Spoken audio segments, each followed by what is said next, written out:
Ir, kad ilgai neužtrukčiau ir pradėti dirbtų, jam turi būti įdomu tik tai jums, turi būti motyvas.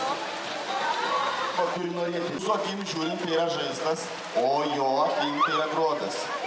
Zuikis, kitas gyvūnas. Dabar šiek tiek išjungsiu mikrofoną ir šiek tiek parodysiu ten viskumo elementų, gerai?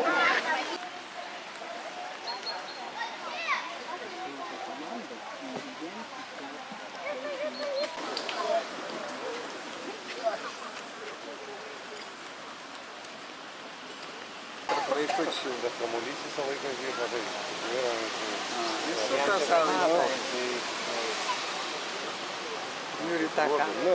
Žiūri tą kamuolį, kad pasiima.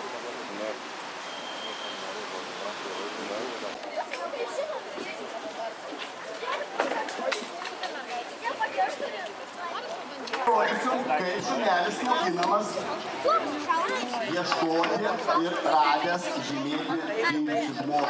Tai gali būti socialinė programa, pagalba fiksuoti. Reiškia, šuo radęs žmogų, sėdi, todėl šuo loja.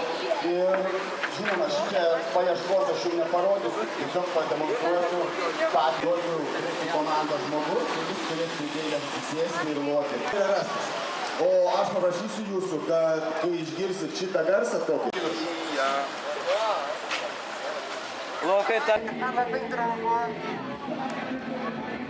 Mamas tai... O kodėl jūs juokėtės, jūs ką žiūrėjote, ar ne? Reikia vaikus, čia ne vyrų darbas. Vyrų darbas yra sėdėti prie televizoriaus. Reikia mūsų vaikelį.